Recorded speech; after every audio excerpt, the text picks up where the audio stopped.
Okay, so we're back for our second panel entitled Reforming and Remediating Community Infrastructures. This group's William Couture, Kuning Cheng, Lisa Dubuc, Emily Gorner, Juliana Ramratan, Philippe Vandal, and Lindsay Weller. Your turn. Okay, great. Is everyone here? We are all good, I believe. Okay, great. Hey, good morning. Welcome to Reforming and Remediating Community Infrastructures. My name is Juliana, and today I'll be accompanied by my fellow UTM colleague, Crystal, and our colleagues based in Montreal, Concordia design students, William, Lisa, Emily, Philip, and Lindsay. While Crystal and I have been studying media archaeology over the past few months, we've learned the significance of the history, remediation, and archiving of mediums and technologies we interact with on a daily basis. Meanwhile, our colleagues at Concordia have also been exploring the significance of remediation as they each have been working on interdisciplinary projects pertaining to the reformation and remediation of important but often overlooked community-based infrastructures. From tangible infrastructures such as snow deposits, gardens, and historical buildings, to infrastructures that we cannot touch but determine things we are deeply affected by, the infrastructures which determine our safety and uphold our human rights. Crystal and I are both honored and excited to have the opportunity to pick the brilliant minds behind these fascinating projects and hope to engage in some thought-provoking dialogue on remediation, residual media, and historical materiality.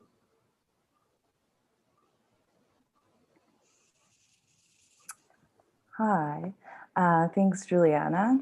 So my name is Emily. My pronouns are they and them. Thank you to everyone who's joining us for this presentation today. I want to speak a little bit about the land we're on, which is quite broad in the Zoom context. So I'm currently based on Chachoke, along with my colleagues Lindsay, William, and Philippe, which is part of the unceded territory of the Kaneohelange Nation. Lisa's joining us from the lands of the Huron-Wendat Nation and the St. Lawrence Iroquois. My colleagues Juliana and Crystal are both joining us with the University of Toronto, Mississauga, that's located near Takaranto on the territories of the Huron-Wendat, the Seneca, and the Mississaugas. And Crystal's actually joining us from Guangzhou, China, where she's currently based. I'm a white settler, and I grew up on and spent most of my life on the unceded territory of the Stolo Nation. That's a political amalgamation of 11 First Nations in so-called British Columbia. I grew up near to a place referred to as Sumas Prairie, a flat area at the base of a mountain range, which today is farmed extensively by settlers. It wasn't until I was in my early 20s that I learned this so-called prairie was a lake until 1920. The people of Sumas First Nation just woke up one morning to see the lake was going down. The settlers drained it with no notice to or consent from the Sumas people who lived with and from the lake since time immemorial. Today, all across Turtle Island, from Wet'suwet'en land in so-called BC to Mi'kma'ki in so-called Nova Scotia, and not far from us here on Chachoke to Oka, where the Kaneohelange Nation is currently fighting against an archaeological dig by the municipality. Indigenous nations are actively fighting to protect their sovereignty and their land and being criminalized for it by our colonial state. I hope in our discussion today about materiality, land, and resources, that you'll be encouraged to reflect on the land you occupy, and that you'll hear these words and want to be more accountable to the sovereign nations whose lands you grew up on and are based on today.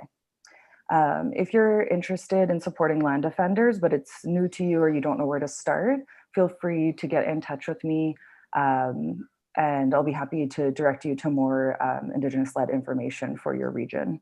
Again, thank you so much for being here today with us for this dialogue. And we're now going to show a film montage made by William to give you a taste of the materials we'll be touching on today.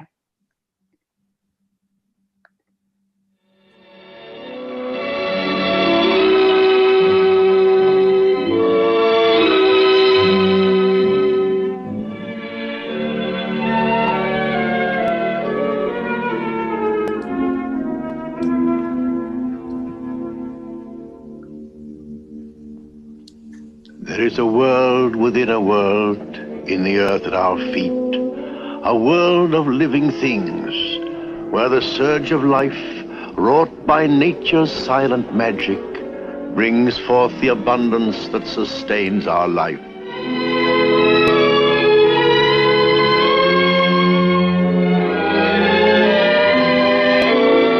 This is the eternal process of growth, whose perpetual rhythm fulfills the promise of the earth's richness. When winter comes howling into Montreal, it lays siege to Canada's biggest city by dumping 8 feet of snow onto the streets between November and April. So Montreal, a city more vulnerable than most, fights grimly back against an enemy that always returns.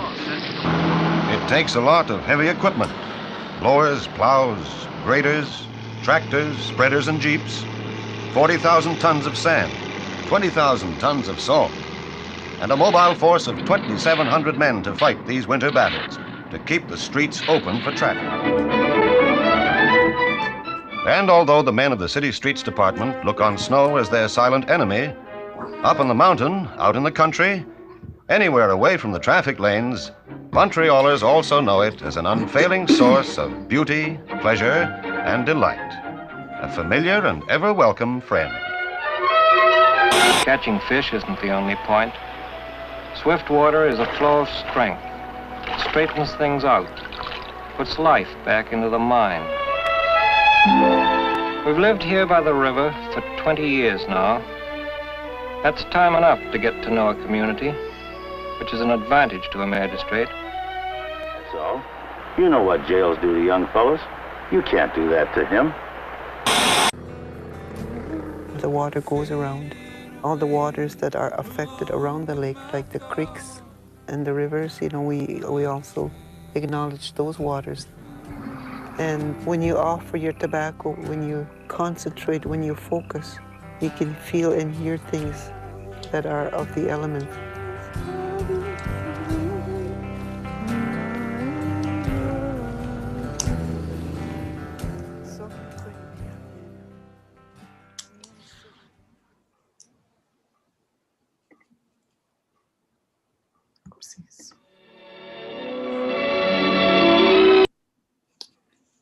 So back to Emily here. I'll leave it to you. So we're going to each present our research separately here. So I'm going to start us off. My project that I've been working on for the past few months is called Why Abolition, a material study of colonial courthouses on unceded lands. So my research has been a material exploration of a few structures, the Victoria Provincial Courthouse and the Supreme Court of Canada. And for the purposes of this presentation, I'll be focusing on the theoretical foundations of the project and a few aspects of the Victoria Integrated Courtroom at the Provincial Courthouse. So my current prototype for this research, which is shown here, is a collection of objects which represent both the materiality of the two courthouses I've been researching and thinking about for the past few years. My research is rooted in design justice in combination with Jane Bennett's theory of thingly power, in which things are less passive than we may assume, so-called inanimate things, that they on their own or in combination can have an outward influence on their surroundings. Another piece of literature which contributed to this prototype is author Ursula K. Le Guin's carrier bag theory. She explains that science and technology are less so a tool of domination, but rather a carrier bag of carefully gathered information over lifetimes and generations. Theorist Bruno Latour, in a 2008 keynote on design thinking, expressed a similar sentiment regarding Promethean heroics versus layered gatherings of information in specific regard to design. But by using the example of designers and architects creating within many layered envelopes of experience and context. This is his quote here on this slide. It's in these theoretical explorations that I was able to articulate my intentions about what I want to reveal with my prototype, that courthouses are carrier bags or many layered envelopes of meaning. It's not easy to unpack all the meaning and history at once, but I believe it needs to be done if one believes in restorative justice and the power of design justice to influence the former. I'm not seeking with my work to suggest what courthouses should necessarily look like. I'm trying to create tools to facilitate dialogues from which visions of the future of justice can be speculated on. So I'll move on to some examples of the Victoria Integrated Courtroom's materiality. So the color palette of the integrated courtroom, which I'll just refer to as VIC, is shown here in some photos. And as I was analyzing the combination of colors and material here, it really reminded me of something and I couldn't quite put my finger on it. And then I realized that, just next slide here, the palette was reminding me of Pantone 448C, color used for plain packaging of cigarettes in so-called Canada and many other countries due to its reputation as being universally unappealing and drab and commonly referred to as the ugliest color in the world. I found this quite funny, but I don't actually think it was the intention of this courtroom's design. It's of course filled with the common aesthetic of courts here, red carpet, wooden walls, and booths. These combinations are quite colonial. It's a little more apparent in the Supreme Court of Canada, where the materials are much more expensive and all the wood and marble is sourced from many different foreign lands. The result here is kind of a cheap imitation of that grandiose colonial aesthetic in the federal courts, which is maybe why it ended up looking like a cigarette pack. Another example of some of my material explorations is the dock. I couldn't find a clear picture of it in the VIC because when I visited there a few years ago, the court was in session, but it's on the right hand of this little photo here. You can see this sort of plexiglass booth. This is the part of any criminal courtroom where the accused sits while they're awaiting their sentencing. The dock is being challenged more widely now based on its design. For instance, the inability of the defendants to hear effectively, to communicate with their legal counsel, and also its implications for feelings of dignity for the accused and the supposed presumption of innocence. It's plexiglass here, but in some cases it could be metal or wooden bars. It just depends on the room. I especially find the presence and the use of the dock here in the integrated courtroom quite counterintuitive, because the purpose of this courtroom, the integrated courtroom, is to employ legal tactics or decorum that are supposed to heighten the dignity of the accused and lessen the chance of their returning into the justice system. But this counterintuitiveness only leads me to feel stronger about my larger thesis research, that justice cannot be truly just or restorative until it takes place in spaces designed for restorative justice and healing. I'll turn it over to Crystal and Juliana for questions here. And please note, if you're interested in my research or in participating in future workshops using this and other prototypes, please do get in touch with me. Okay, Emily, I really like how you analyze the courtroom, and it kind of reminds me of an important media concept, which is representation. And representation basically refers to the ways in which particular communities or ideas or topics are portrayed. And a good example of representation that I could think of would be the beer advertisements, which depicts drinking beer as an essential component of a party in order to make it fun. And by doing this, they are creating the connotation that it's beer that makes the party enjoyable. So clearly, your project demonstrates this media concept. So could you explain to us how you perceive the materiality of the courtroom and how the use of material convey deeper meaning like racism or gender biases? Mm-hmm. For sure. So thank you for your question. I think the representation I'm really focusing on in my analysis of the courtroom materials is, like you said, based on power dynamics. So it could be spatial, it could be material, like I had mentioned in regards to the Supreme Court of Canada. It's not just a subtle thing. When you take a tour there, they're very proud of, and it's easy to find on the website how exotic all the materials are. So to me, that's a pretty staunch example of building that's meant to represent justice and some sort of equality, but at the same time, the materials are very clearly expressing colonial power. So I think, for instance, legal counsel or defendants, either way, individuals who are entering these spaces are right away fed a message about colonial power and how what's truly just is what the colonial state says. That's how I would answer that question. Yeah. You.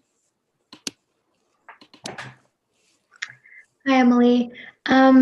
Aside from representation, your project raises another key theme of media, being semiotics.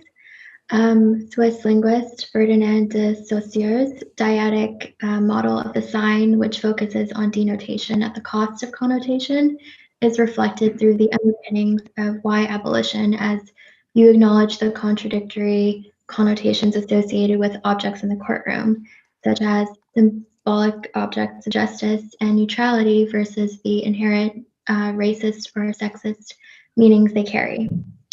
What do you think the materials involved in your project reveal about the communication between humans, objects, and historical infrastructures?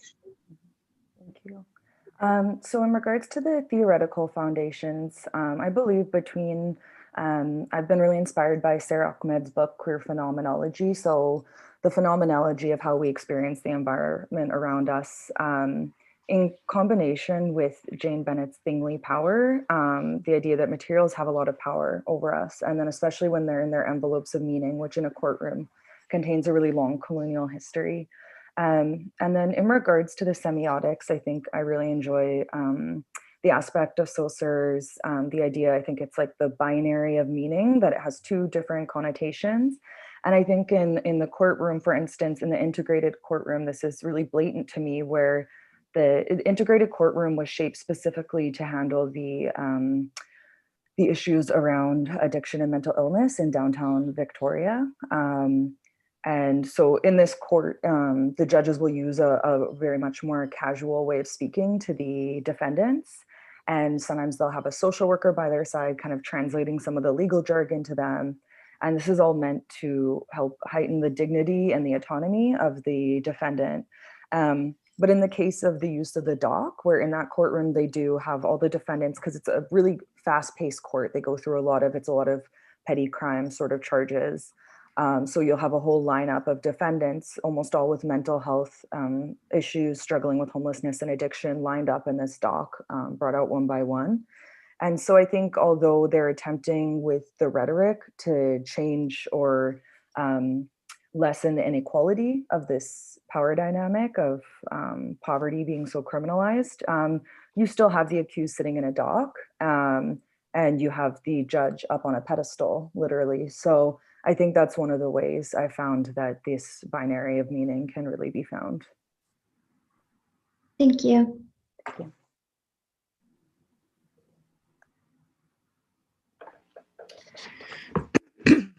Philip, are you? Yeah, I'm here. I'm here. Beautiful. Hi, so my name is Philip E. Him. Today I'm going to talk about a project called Chloride Extract. It's a project that looks at the possible phyto and bioremediation of residues found in snow deposit facilities, more specifically the Newman's facility located on the southwest end of the island of Montreal near the Lachine Canal. Through snow removal interventions, highly localized deposit facilities, and sewer dumps, salt concentrated melting snow pours into waterways and drifts into aquifers, aggravating ecosystems through high salination spills and disrupting agricultural land and wildlife. Snow removal residues thus point to the porousness of milieus, or what Jennifer Gabrus refers to the spilling of infrastructural sinks. Chloride ions found in the rock salt used to melt snow cannot be metabolized nor broken down, and thus aggregates in ecosystems.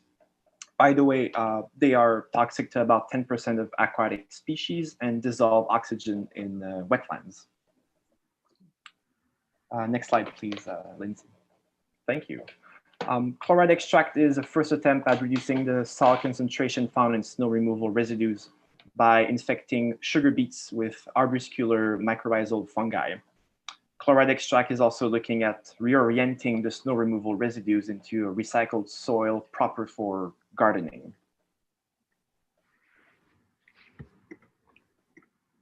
Thank you. Chloride extract is a research creation process that sits with material complicity, or how Petra Lang-Berndt suggests that by following matter, its materiality and its environmental entanglements, it can have productive outcomes in reconsidering its repercussions and how to engage differently with them. After the winter season, the dried snow residues are directed towards landfills, pointing towards mismanagement of matter and material engagement. Thinking with Myra J. Hurd, waste becomes a, quote, geo-bio-assemblage enrolling technology, production, consumption, excess, metabolism, climate, forgetting, and environmental ethics, unquote.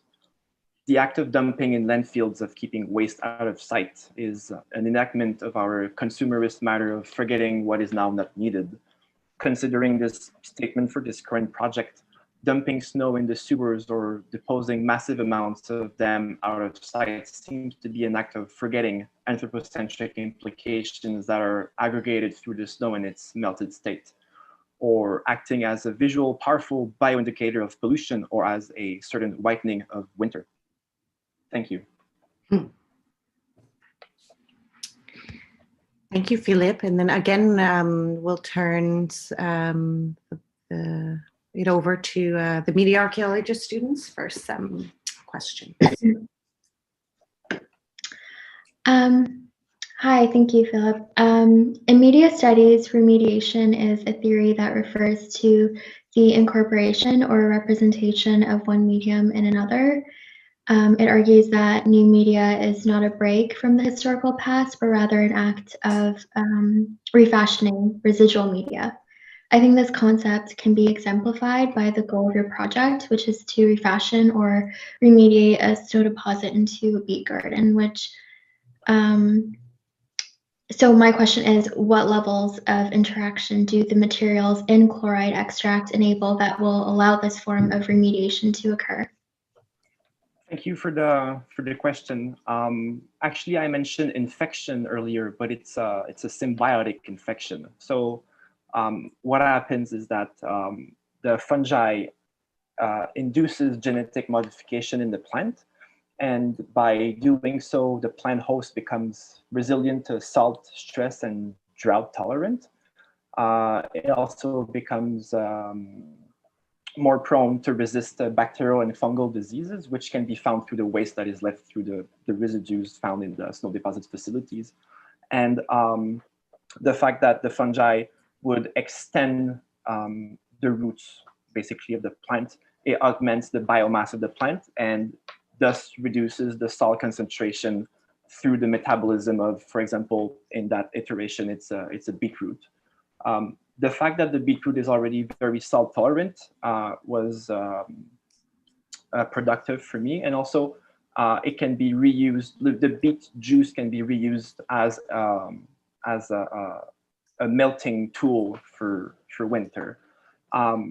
Regarding the remediation of the soil, the fungi accelerates carbon cycling and nutrient cycling of the top and of the subsoil.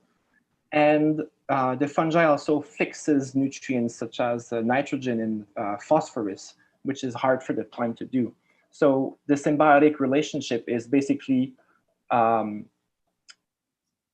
creating new bacterial relationship through the soil induced by the fungi.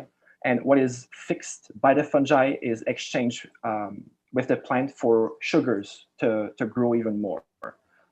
So it's technically like a slow process. It's low tech, but in the end, it's a matter of this very specific symbiotic relationship that will remediate eventually the soil, because it takes time. Thank you. Thank you for the question. And do we have a question from Crystal, or am I moving on to William? You can move to William. Beautiful. Oh, that's right. Hi, everyone. My name is William, and like Philip, I was interested into the issues around snow management in Montreal. So I went on a field trip to several snow deposit facilities. And during this, I made the encounter of this strange pile of residual material from a snow deposit facility in the St. Laurent borough in Montreal. And what you see in the picture is, in fact, all that is left after the snow has melted, which is piled up into this huge heterogeneous pile. And to be able to see it, feel it, and smell it at this big scale made it very obvious that the way we interact with snow breaks the natural and sustainable water cycle of which this material should be a part of. So my project, Snow Dirt, is using snow as a lens through which we could look at street pollution happening during winter. For example, the high concentration of salt, rocks, and sand found in this material is underlining how hard we try to fight snow and ice from covering the streets of the city. So for this project, I was basically trying to bring back the experience of being in the presence of this snow residue and make it accessible, since it is put in far remote and industrial spaces of the city and eventually hidden in a landfill. So the project aims to shape this material so it could be shared as a snow pollution witness. In other words, Snow Dirt, my project uses snow or what is left of it as a material that could render urban pollution by triggering sensory inputs. Right, so as a way of using residues as a snow pollution carrier, our first experimentation was made with sodium alginate, which is a natural gelifying agent that acts when put in contact with calcium. And with this experimentation, it rendered a semi-solid shape that was more or less resilient depending on the concentration of alginate. And this material is conveying an honest representation of the original material while being more stable and less prone to mold. And at the same time, it could be transformed back into its original shape just by crushing it. So as a second experimentation, I tried to create a more durable and solid form. So as concrete is usually made of water, Portland cement, and aggregates, I figured that the aggregates could be replaced by the snow dirt. And as a result, it generated a very solid block that was far from the granular, moist, and greasy original material. However, it was too homogeneous and thus failed to communicate the essence of the very polluted matter. But then by breaking this brick, you could see inside it traces of street pollution, like pebbles, dead leaves, and disposable plastic items. So this is the current state of the project for now. And I will be curious to hear your thoughts on that matter or suggestions as I continue to investigate for the future of the Snow Dirt project. Great, thanks, William. My question to William is, how does the remediation process in Philip's project respond to your concerns regarding snow as a factor in urban pollution? Yeah, thank you, Juliana, for your question. I feel that we are both working in the same direction and both addressing the fact that if nothing is done, this material will still be ending in landfill, and this is not likely to change. But Philip's project is aiming to remediate the polluted soil, but I'm more working toward using this material as a communication device to inform and render urban pollution in order to foster conversation around it. So I think that in my case, I see snow as a pollution indicator, and as it traps whatever it's in contact with and carry it into the snow deposit facility. Thank you. Thank you, William. I have something to add on. Really, I really like your answer, since it kind of demonstrates that even though both of you are interested in issues around snow management, you two approach it in a different way. And I guess this is probably because you perceive or problematize it from an alternative perspective, which results in a solution that is distinct from Philip's. And thank you. Yeah, you're right. Thank you, Crystal. Okay, so just move on to myself here. So my project is, bear with me, I'm just doing all the tech and presenting at the same time. Yeah, so it's interesting, you know, although a lot of the materials that we've been using, that we're studying are different, there's a lot of overlap. And so just to bring up Philip's work again, in Chloride Extract, he clearly demonstrates that mycorrhizal fungi is useful as a device for bioremediation, and that its presence, even in the most polluted soils, such as snow residues, will still sustain plant life because of that symbiotic relationship to the plant. And then for myself, I'm also dealing with mycelium, but rather than harnessing it in a specialized intelligence unique to mycorrhizal fungi, such as remediation, my project Invisible Wild looks to the indigenous biological function of the mycorrhizal fungi itself, in which mycelium, which is another word for mycorrhizal fungi, plays several roles in the landscape in addition to remediation. And Philip touched on them, but mineral absorption, improved water acquisition, soil structure, root development, increased tolerance to stresses, and interplant competitions. So perhaps, you know, regular plants are more easily able to fight off weeds when they're supported by mycelium organisms. And mycelium can even facilitate communication between surrounding species. So embracing indigenous landscape typologies has become fundamental in my practice, and it's also fundamental for improved sustainability in urban landscapes.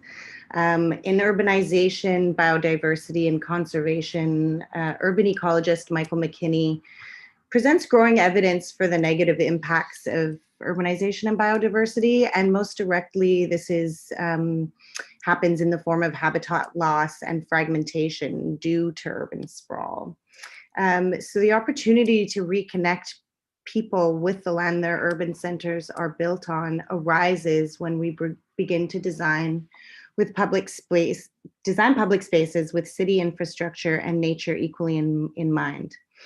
Improved recognition, accessibility, and application of native plants will empower both private and public sectors to make sustainable choices for urban properties and mend habitat fragmentation due to urban development. Invisible Wild aims to challenge the existing colonial aesthetics of the landscape industry by developing a new or residual approach to planting in urban environments.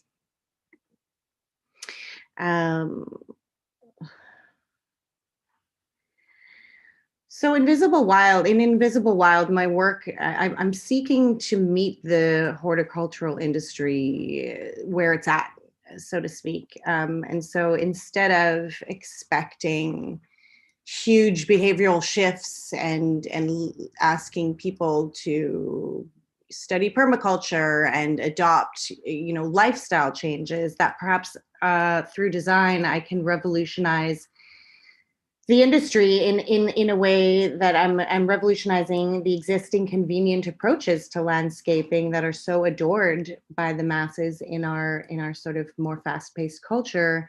And one good example of this is, oh dear, sorry guys. You know, turf grass or sod is such a, you know, aesthetically rewarding and quick, easy intervention in the landscape. However, it's far from sustainable. And so I'm looking to create something that is just as technologically advanced, but with the added localized intelligence that's offered by the land itself, in the form of indigenous plants and mycelium and indigenous mycelium typologies. What that quote something is yet to be determined, and it will be discovered through my material explorations. So although the formal manifestation of my research is far from realized, I sort of developed a set of foundational criteria in order to more easily talk about what it is that I'm looking to achieve through the materials. In order for my material exploration to be deemed successful, I define these 4 frameworks here. I'll just let you read. And additionally, these criteria provide a framework under which the purpose of my research can be understood independently without needing to comprehend the physical form. And so step 1 for, I sort of also, through discussions with Alice, there's sort of parallel avenues happening in my research where I'm looking to manipulate mycelium in form so that it may one day house indigenous seeds and make that process much quicker and easier to engage with, in the same way that we could engage with lawn sod. But it occurred to me as I continued my research that form wasn't the only important aspect of this exploration, and I wanted to focus also on discovering indigenous microbial strains, because I felt like it was a little bit, I'm interested in decolonization and I'm interested in indigenous plants, and so to just select a mycelium strain in order for me to make an idea happen is colonial in and of itself. And so I don't want to force a foreign mycelium strain into the landscape, beneficial or not, if I have the opportunity to discover, indigenous symbiotic relationships between the plants that I'm interested in fostering and the mycelium themselves. So what that led me to do is sort of add a step in my material research, which is like sourcing and discovery. And so here you can see just some of my process in terms of collection. So this is one area in the Drummond Forest where you dig through the debris and you can find mycelium absolutely everywhere. And so that's just my process now. Collect. What that will do, I've collected from urban centers, forests, etc. And once I get them growing in soil, I will try to compare. So this is a collection. You collect the leaves just as you saw in the image, and you put them in a box and you feed them cooked rice. And what happens is they start to thrive. And once I have more access to a lab, I'm going to try and get them analyzed and see what my indigenous microbial or mycelium species exist and what plant species they're best at supporting, and go from there. So that is it from me, and I will open up to media questions from Crystal and Juliana when they're ready. Thank you, Lindsay, for sharing. Your project is quite interesting, really. And I think it can and I think it can somehow be related to imaginary media, since according to UC Paprika, imaginary media are machines that can mediate certain desires. And I think your project could be considered as one of such machines, mediating your concerns for the urban landscape and your wish for plant species diversity. So therefore, my question is, where does your inspiration come from? And does this project relate to any wishes that you have for the indigenous plant species? Yeah, I mean, it's super interesting because originally the plants themselves, from the start, I would say plants themselves have always been my inspiration. But as I started to become more invested in decolonial work in my own research, I realized that plants are just sort of one piece of a bigger puzzle, and that now I'm looking more to the land itself as inspiration. And I think, I mean, it's maybe never enough, but I think considering land is really the way to decolonize, at least my work. And so to not be about using plants as tools or as objects, but to actually consider the health of the land as the ultimate goal. And so in terms of imaginary desires, like I thought that plants were the answer, only to discover that it was so much more. I hope that makes sense. Thank you for your question. And your answer is quite inspiring. Yeah. Thank you so much. Thank you, Lindsay. So residual media is a term that we use in media studies that is alternative to old media, referring to media that is not new but still prevalent in society. I think the interaction between mycelium and the existing landscape will result in a form of residual media, as the hypothetical new version of this landscape acts as a sustainable alternative to the currently colonized landscape. I know you've kind of touched on this already, but my question is, how do these materials work to mediate the conflict between existing colonial standards within both the landscape industry and indigenous landscape typologies?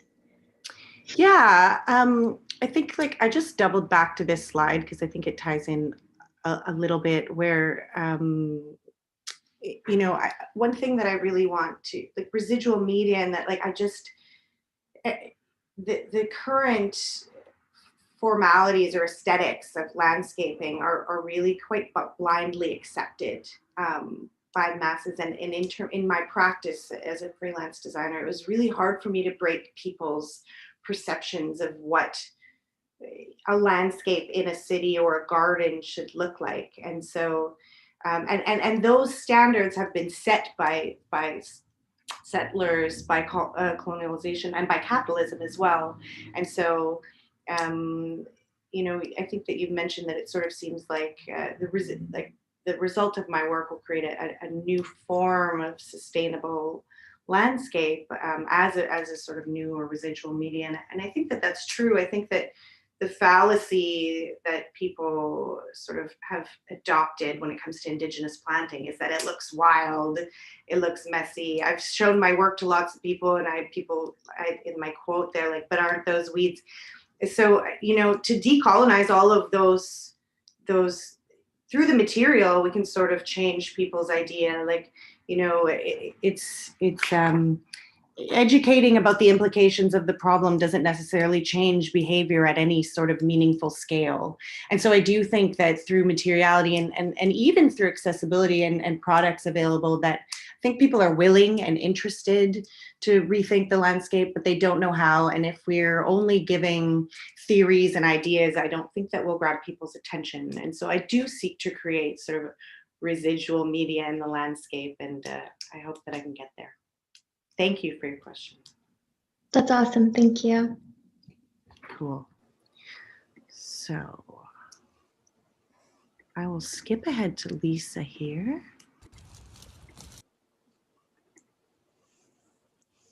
Hello. There we go. Thank you, Lindsay.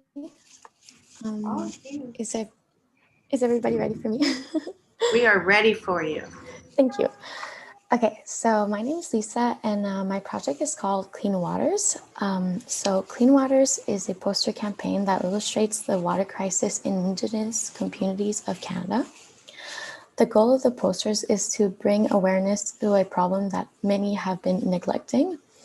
Having clean water is considered a basic human right, and the United Nations declared in 2010 that water and sanitation are human rights, and acknowledged they are essential to the realization of all other rights.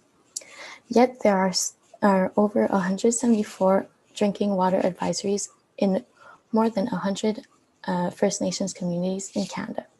Some advisories even date back to 1995, showing that the issue has been long-term. The government has not been at the best abilities to resolve the issue, since everything they have done until now is simply band-aid solutions. In 2016, Canada's Prime Minister announced yet another investment of $4.6 billion over 5 years to improve infrastructures in First Nation communities. Unfortunately, the measures have been largely unsuccessful, and the poor water quality remains in many communities. The issue with the government solutions is that they do not look into Indigenous research to create the best possibilities to solve the crisis. There are 3 federal departments responsible for delivering safe drinking waters to Aboriginal communities. The first is Aboriginal Affairs and Northern Development Canada. The second is Health Canada, and the third is Environment Canada. Surprisingly, with all these departments, the issue has not been solved. With 73% of First Nations water systems being at high or medium risk of contamination, the government and the departments have not done enough to solve the problem. Although there is still hope that there will be changes by the end of the year, since the Trudeau government promised to end all long-term drinking water advisories in First Nations communities by 2021. Although with the COVID situation, this can be delayed, which will break the relationship even more than it was before, especially that the situation with the situation, clean water is needed, therefore there shouldn't be any excuses. Hopefully the posters will be able to bring the crisis to light and allow for help to be given to Indigenous communities who have been struggling even more since the beginning of the pandemic. I'll let my Toronto colleagues ask questions to me, and thank you in advance for the questions. Thank you, Lisa. Do you mind going into the historical context of your campaign and which mediums you plan on using to promote it? Yes, for sure. So if we want to look at the historical context of my campaign, it is pretty simple. We just have to look at the history of oppression and colonialism of Indigenous people had to face throughout the years. The relationship between the government and the Indigenous communities have been negative since the government have been treating them poorly in the past and have not understood what the people want. Sorry, someone just passed this behind me. Want opposing their ways on. Sorry, okay. I'm just gonna take a little break because my dog's biting me, so I'm gonna do a break to show puppy time. So, where was I? Okay. So I'll just cut back. The relationship between the government and Indigenous communities have been negative since the government have been treating them poorly in the past and have not understood what the people want, imposing their ways on them, creating a lack of trust. Therefore, with a broken relationship and repeating abandonment from the government, to solve the issues for the communities to meet the basic needs, people need to get involved. The posters are to bring the awareness and try to encourage people to get involved. I would like to use the posters in public areas such as metros, streets, and public institutions, and would also like to promote it through social media such as Instagram and Facebook, any way to pass the message. Thank you. Awesome. Thank you, Lisa. You really did a great job. And Michel Foucault once wrote in his book that it is problematization that responds to difficulties, and problematization develops the conditions in which possible responses can be given. So it defines the elements that will constitute what the different solutions attempt to respond to. So my question is, in your project, how do you problematize the conditions and how do you define them? Thank you. So how I problematize my project is by looking at the advisories and the poor conditions they involve. There are 3 types of advisory: boil water advisory orders, such as which is that the water is fine to drink and use after it has been boiled. There is the do not consume advisory order, which is water cannot be consumed and do not use and there is the do not use advisory order, which is water cannot be used or consumed. The conditions for poor quality of the water is caused both by nature being undrinkable, and there is also the man-made contaminants such as pollutions, which make it challenging for remediation efforts and water treatment strategies. With this in mind, the posters give facts about the government involvement and the reality of the conditions in Indigenous communities with advisories. Thank you, and I'm sorry for the little struggles that I got throughout the presentation. No worries. Okay, I really like your answer. Yeah, like it seems like you really did a lot of research on that. Yeah. Thank you so much.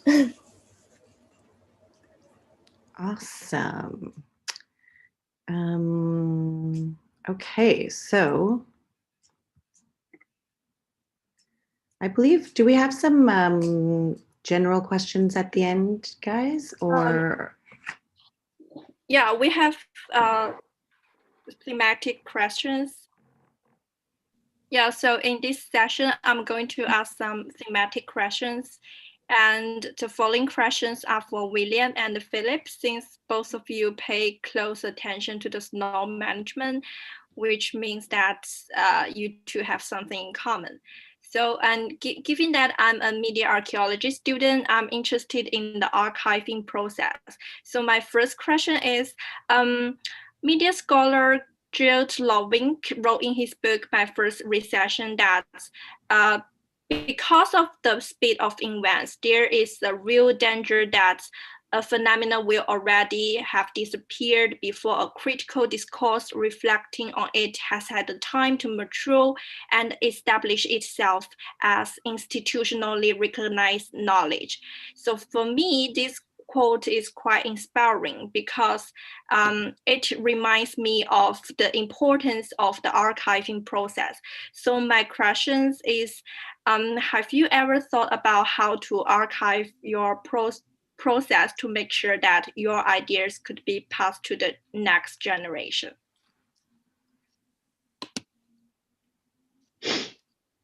Philip, would you like me to go first? I don't mind. I don't mind. All right, I can go.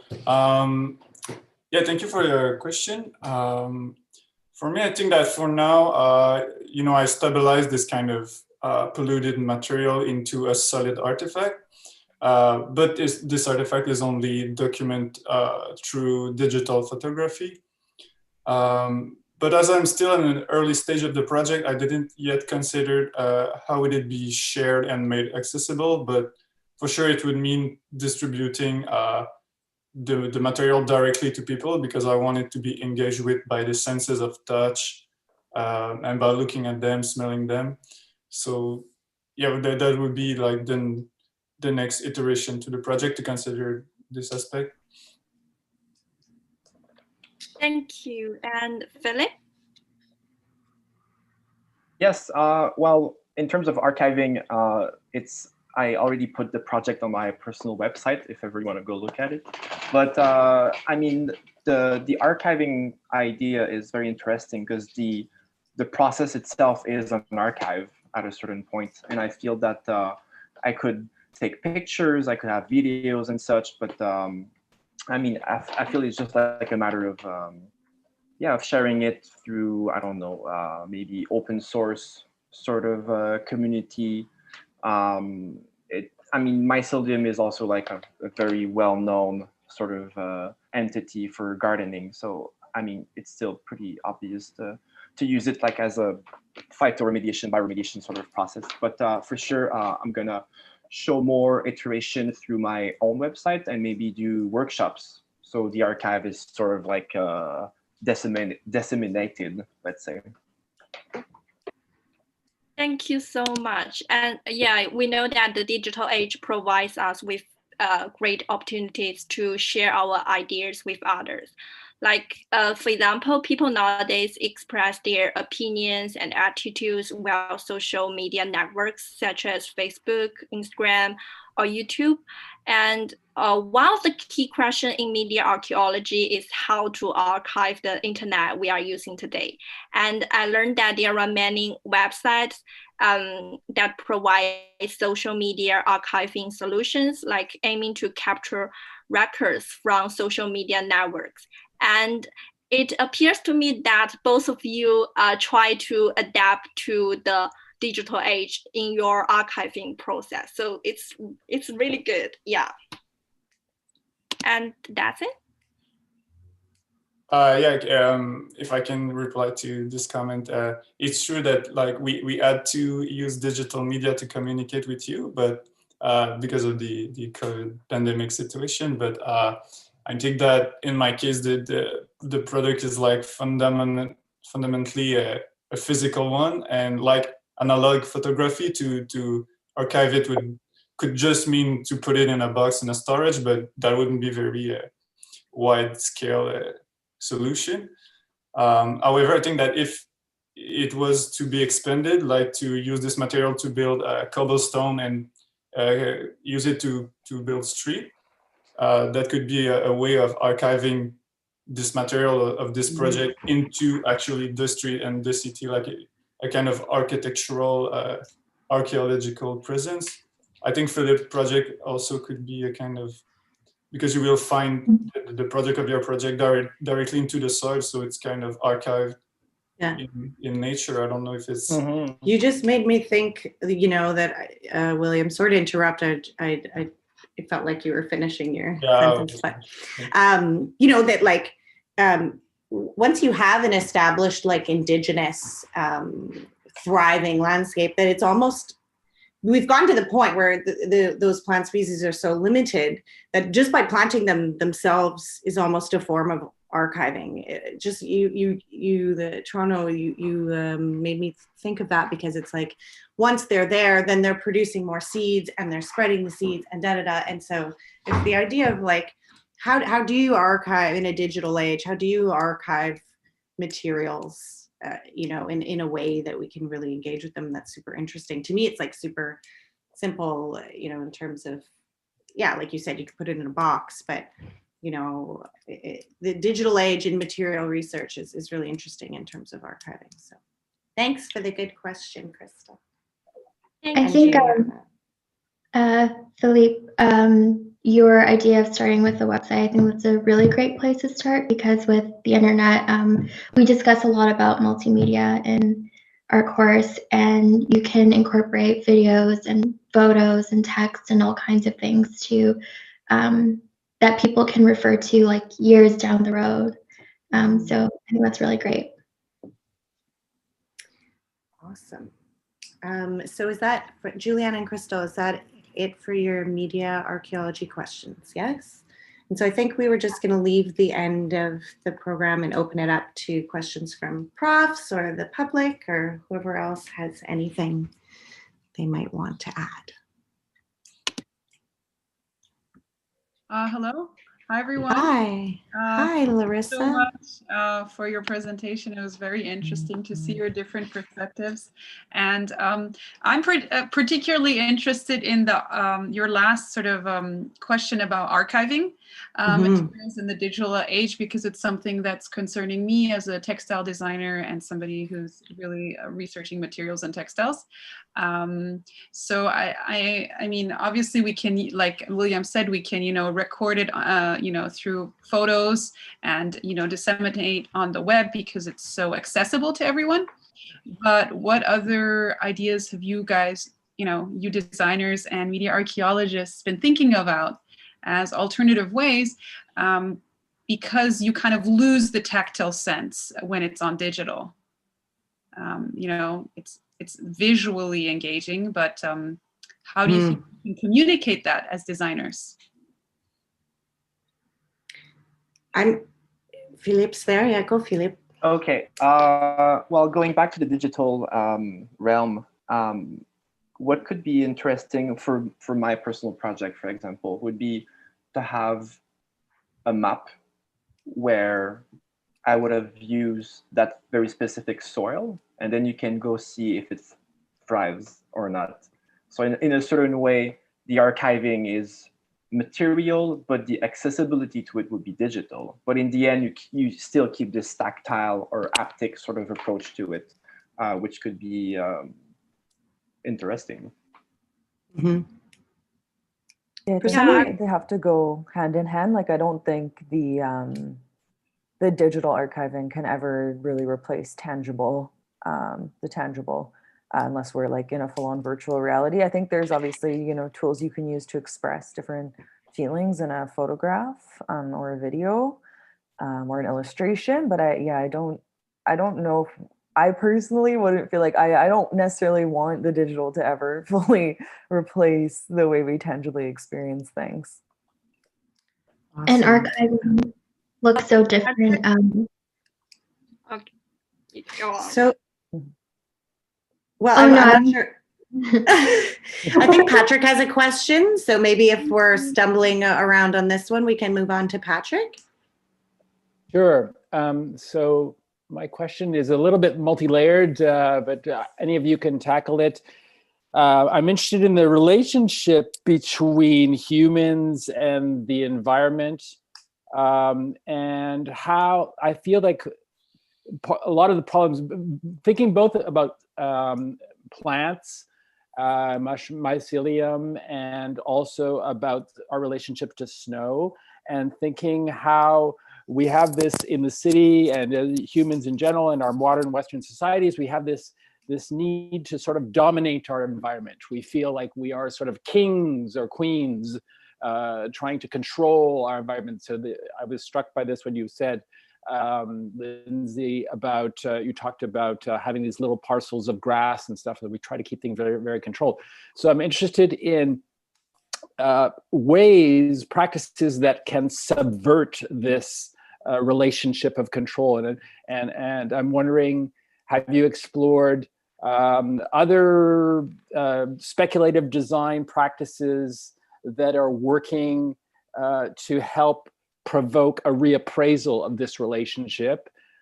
In the snow department, there's only one example I can think of, which was the Plateau's Montreal borough, which at one point decided to stop collecting snow and let it accumulate in the streets and let the drivers deal with it for a while when they ran out of their snow removal budget. So that was kind of something that came to mind. But I was interested also in, how has there things been done with weeds, as you call them, for example, or, different provocative ways of subverting this relationship, our relationship to our environment. Yeah, I think like the whole premise of our group being placed together touches on that in the sense that like subverting the control, like when the purpose of our Lang acknowledgement, the title of Emily's work, where their work is about abolition. I think that the research I'm not going to speak for everyone, but for myself, that, for me, instead of, and that was a shift that happened in my own work, where I was like, I just sort of decided that Indigenous plants are better for the sake of sustainability, right? But when you think of the land instead of just the plants as a tool, and that's sort of what I was getting at, then you're already subverting those sort of tropes or those standards. And so by creating, just to say it more easily, by creating options that actually reflect the environment, ecosystem, and land that we live on, and then you're by adopting those typologies, you're maybe letting go of the more formal aesthetic standards that you're used to. And so yeah, I don't know if anyone else wants to touch on that, but I think that all of us are trying to subvert a lot of those power structures in our research itself. Yeah, I agree with you, Lindsay, and I think it's that, of course, there's a lot of linguistic and cultural and theoretical conversations to take place, but at the same time, those conversations have been happening for a long time. And like you said, like in your presentation, it's about creating like new ways to think about how we can actually change our physical environments, whether that's thinking about the way we see snow as an enemy instead of making it part of our environment, or the way we've made grass, like you had mentioned, sometimes by law, you have to have a certain kind of lawn. Westmount. Mm-hmm. Yes. So it's about actually changing the structures around us while being really self-interrogative about what our ideologies are and what we're reproducing when we change these structures, or stay with the status quo. Either way, we're reproducing something, some ideology. Yeah. And I just think that like it's nice to think about subverting a structure, but it's like you tell everyone that they're not supposed to have a lawn, but then you don't tell them what to do instead. And it's easy to think that everybody could just figure that out, but I'm telling you that like it's not, from my experience and my practice, it's like people adopt those structures because that's what's available to them. And so I'm really interested in saying, instead of expecting people to, if you're a teacher, and you have 3 kids, likely you're not studying the best way to landscape your yard, and so instead of, expecting people to do that, I think you can subvert by what you create and offer people options to, other than the common structure that we're all under the thumb of right now. Does that make sense, Patrick? Yeah, I was just interested in initiatives. You might be studying other designers, artists that have done sort of things, maybe initiative to jungleize the city, planting things. Yeah, here. there's a whole guerrilla garden movement where you just and with the product that I imagine mycelium to be like this substrate that's holding seeds. So imagine you could have like a little seed ball that had all the food and anything that it would ever need, and you could just like throw it. Like guerrilla gardening is like you literally just plant stuff anywhere. And so yeah, there's the guerrilla gardening movement is huge. In terms of a specific designer doing that specifically, it's probably my biggest fault is I always forget names of designers that I love. So I'm not sure if I'm the right one to answer, but I don't know if that's a good term already to we should, so sorry to interrupt, Patrick. I think we just have to jump in. We're closing in a minute here, so we might need to, we can totally continue these conversations later on. We'll hand it over Natalia to Nephi here to give our closing remarks here. Thank you so much, guys. It was so insightful, super rich. Alice and I, we are super proud of what you guys have accomplished today. It's really like top notch. So perhaps for the audience, like we can say some few like closing statements. So perhaps to recontextualize perhaps what Alice and I were doing with that is that we wanted to like give perhaps, it was our proposition, a bet or a challenge perhaps, that media archaeology is a critical way of engaging with the past, the present, and the future of the materials that constitute or shape our daily environments. And so creating an encounter between critical materiality and media archaeology for us was kind of like a way to create an appetite or a desire for critical archaeological mediations. And I think you guys rise up to the challenge because you asked more questions and you provided answers. So you kind of created an appetite for like looking at more designers, more historical context and things like that. So I think you guys really did a good job. Also, part of our idea today was that research is a lonely adventure often, and especially in the current context where everybody has to do their work in their house, where your house has become the public space where we experience all life from. So we thought that it would be like a great way to give some sort of collaborative experience, but also a real transdisciplinary experience to the students. Often the transdisciplinarity, it's knowledge that we gain in a classroom, but like having two disciplines meet together and try to create some sort of common surface of inscription by formulating common questions was a way for us to create a real experience of transdisciplinarity.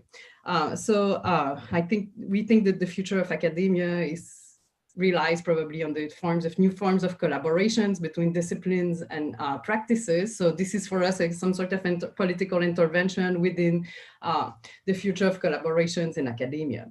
I really enjoy myself, I have to say. I'm kind of like amazed by the way you guys have been able to organize this in such a professional way. So I want to congratulate everybody who has presented today. And I also want to thank the audience for attending. I think this is a great way to start a bigger exchange with our communities. Alice, I don't know if you wanted to say something. Well, I won't repeat what you said, and I know that we have to stop soon. However, I want to congratulate everyone. It's such a privilege to hear about your questions, your practices, the links that you create between theory, practice, sites, technologies, object. It's at the beginning of a semester was Marie-Pierre and I decided to take on that challenge of creating that collaborative presentation at the end of the semester. For us, it was also process-based, full of learning experience and full of insights and joyful moments of the discoveries about your research.